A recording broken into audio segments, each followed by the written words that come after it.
Hello everyone. Hope you all are doing well and enjoying the coding. In our last video we had discussed about Python variable, how value and memory is assigned to a variable.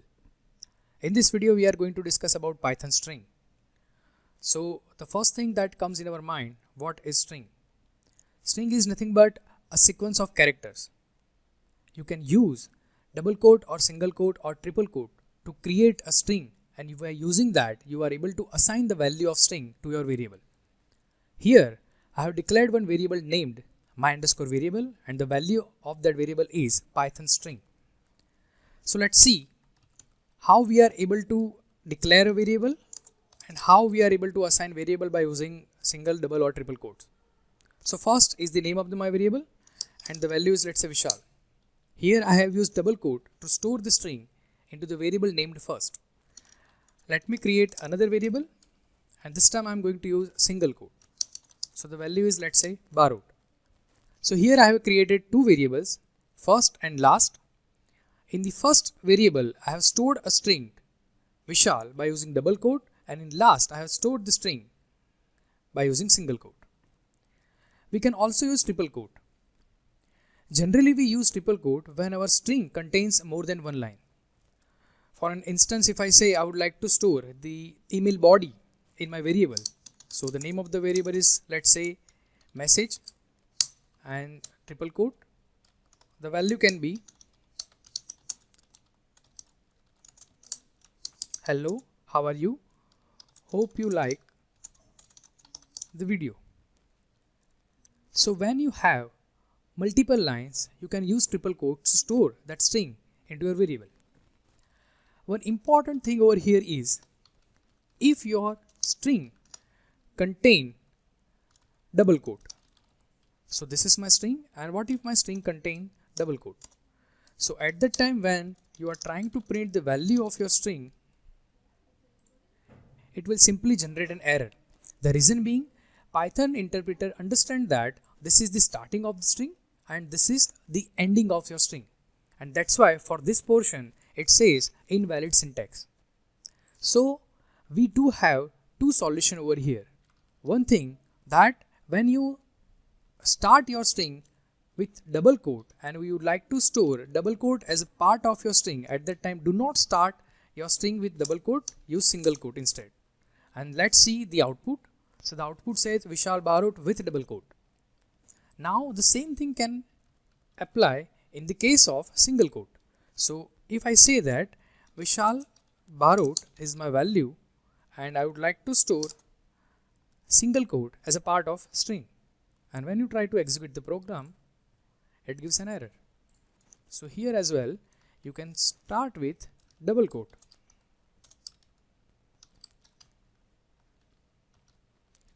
And when you run this program, you can get the output. This is the first solution. The second solution is backslash character. Backslash character has a special meaning. It is also known as escape sequence. So when you start your string with double quote and your string contains double quote, at that time what you can do is you can write backslash because it has a special meaning. So when you are going to run this program, it will not generate an error, it will execute successfully. The same case is applicable for the single quote. So if I write this and if I run this program, we are able to see the output. So by using single quote, double quote or triple quotes, we are able to create string. And when your string contains double quote or single quote, either you can use single quote or double quote according to your case, or you can use the backslash character. Now let's understand that what if I would like to access a specific element from your string. You can access a character from your string, which means I would like to get this particular character, for an instance I. We are able to fetch that specific character using indexing. All the characters of your string has an index. So if I say this is my string, my_variable is the name of the variable and Python string is the value, and this is just a representation to demonstrate the indexes. So Python string is the value and the index is 0, 1, 2, 3, 4, 5 and so on. Index starts from 0. As you can see, P is the first character of my string. So the index of P is 0. The index of Y is 1, and so on. The same way, Python supports negative index. -1, -2, -3, and so on. So when you create your string, automatically Python interpret assign an index to every character. And when you want to access a specific element, you have to access it using a specific index. For an example, if I say this particular element, if we talk about H, has the index 3 and my negative index -10. You are also able to access this H using positive index 3 and negative index -10. Let's implement this. Vishal Barot is my text, and I'm going to access a specific element by mentioning the index. So print first and the 0th index. V is at the 0th index. So when we run this program, we will have the output V, because we know that index starts from 0, and 0th index, at 0th index the character is V. If I write 5, so we will have the output L, because its index starts from 0. The same way I can write negative index, -5. So when I run this program, we will have the B, which means from the negative side, it does not count 0. It does not start with 0. So that's why -1, -2, -3, -4 and -5. So at that -5 index, the character is B. If I write 50, so when you run this program, it will generate an error. That string index out of range. You have given an index which is not present for the string which is assigned to first variable. So that's why it generates an error. This is about how we can access an individual character from your string. It is also possible to get a specific part from a string. It is also known as substring. In Python, if you want to get substring, we have to use the concept of slicing. Slicing has 3 parameters. The first one is start index, the second one is end index, and the third one is step. Now let's understand what is this. The meaning of start index, which means you are providing an integer value that you would like to start your substring from this index. The same way, the meaning of end index is you would like to end your substring at this index, and step determines the increment at the index. So if I say first and the starting point is 0, end point is let's say 5, and the step size is let's say 1, which means what? I have given 0 at starting point, 5 is ending point, and step size is 1. Let me run the program first. We'll have the output VISHA, because we know that this is starting point and this is the ending point. One thing we need to consider over here is when you provide your end index, the character which is at end index will not be included, will not be considered. So that's why we have the output Visha instead of Vishal. If I make it 6 instead of 5, at that time we will have the output Vishal. So let's count the index. 0, 1, 2, 3, 4 and 5. This is the 6th index. So that's why we are able to fetch VISHL.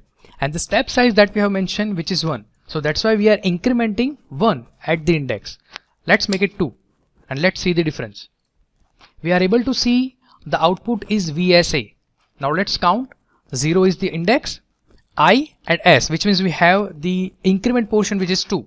So we start with V, which means 0th index, 1 and 2, which means S, and then again 1 and 2, which means 2 increment, that is A. So we'll have the output VSA.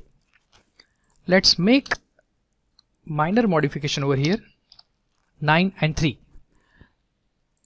So the output is V and H, because we need to go from 0 to character number 9, which is 6, 7, 8 and 9. So when I write this, which means what? 0 is my V character, so it will be included. Now I'd like to make increment of 3. So increment of 3 is 1, 2 and 3. So that's why H will be included. Now again 1, 2 and 3, which means space will be included, and then again 1, 2, O. We have to stop here because the end index which is given 9. So we cannot move ahead of 9. So that's why we have the output not VH but VH and space that we are not able to see. See, when I select it, you are able to see that we have retrieved the stub string which is VHA.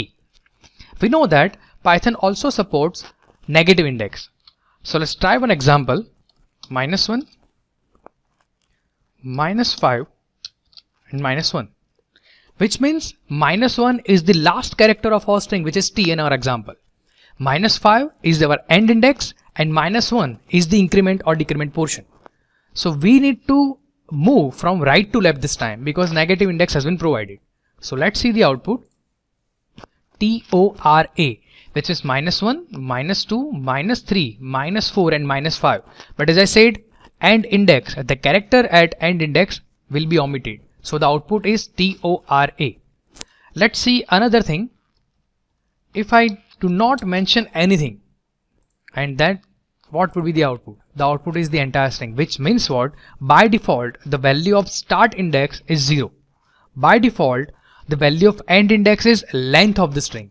And by default, the value of step is +1. So if I write this 0 and 1, so now I know that the output would be Vishal Barot again. But when I write 10, which means what? It will give me a specific output just because I have provided the end index. One thing, if I write negative index over here and here a positive index, for an instance, if I write 2 and the step size is, let's say, -1, it is also possible. So think about this. -1 is T. I need to go to the index 2, which is 0, 1 and 2, which is S. So I need to traverse from this to this, and the incremented portion which is given -1. So that's why the output that I can see TORAB space LANH. This is again very simple, but if I make it complicated by providing the positive index, now see the difference. When you have provided start index negative, end index positive, which means you are about to travel right to left, but you have given the increment index which is +2. So when you are going to run this program, you cannot see any output because the movement is not possible, because you ultimately are trying to go from T to somewhere here. But the increment portion that you have provided, which is +2, which means you are trying to tell your cursor that you move in this direction, and which is not possible. So that's why we are not able to see the output. So that's it about this slicing concept. Now, as usual, let's move to the quiz section. So the first quiz that you have is this. What you want to do is you just give the output of the snippet.